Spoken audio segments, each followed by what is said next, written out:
نوح علیہ السلام چې دی د ده په زمانه کې یو 15 اولیاء وو. د هغه اولیاء کرامو به خلکو ډېر زیات قدر کو، ډېر زیات احترام به کو، د خلکو ورسره یو زړه یو محبت و. نو دغه خلک چې دی نو دا بزرګان چې وو 15 نو یکې بعد دیګرې پرله پسې دی وفات کېدو. یو وفات شو، بیا لږ وخت بعد بل وفات شو، بل وفات شو، 15 واړه وفات شو. دا اهل قبیله چې دي، دا قبیله والا کم خلک چې وو دی یو پیره داسې ناست وو، ډېر زیات خفه وو. د هغه اولیاو تذکره یې کوله چې یاره داسې خلک وو، زړه ورپسې ډېر زیات خفه وو. بخاری شریف کې دا واقعه موجود ده.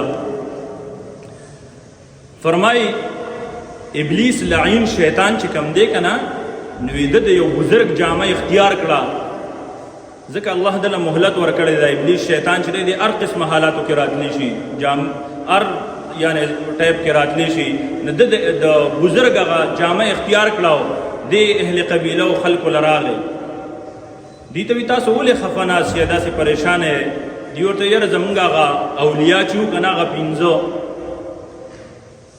او دغه 15 اولیا چې دي د دې په د قرآن مجید کې هغه دغه هم راغلی دي، نمونه هم راغلی دي.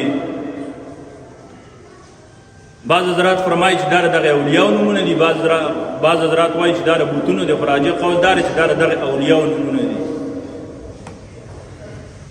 نو دا ابلیس ورته وایي ما ته پته ده چې تاسو ډېر زیات خفه یې، خو ستاسو د دې خفګان ما سره دوایي شته. هغې ورته وایي څه دوایي ده، مونږ ته ووایه که نه، مونږ پر خپلو بزرګانو پسې ډېر زیات خفه یو.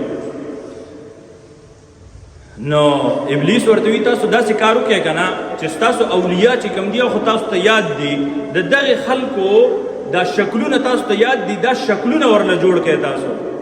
او تاسو خلک چې کوم ځای کې کینئ خپل اجتماعګاه کې د دغه بزرګانو دا شکلونه کېږدئ او ګورئ ورته، هغه زړه هغه درد خو به لږ لږ کمیږي.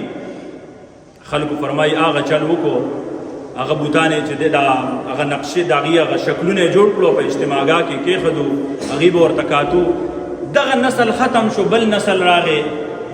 دغه نسل ته خو دا پته نه وه چې دا داسې کار شوی دی.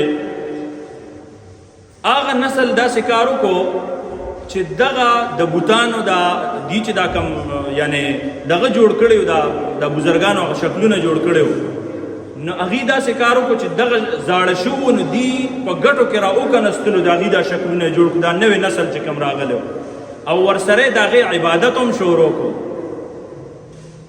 نو دوی ته خو دا پته نه وه چې دا خو کهاني داسې را روانه ده. یعنی دین کې د خلکو دومره غلو وکړه.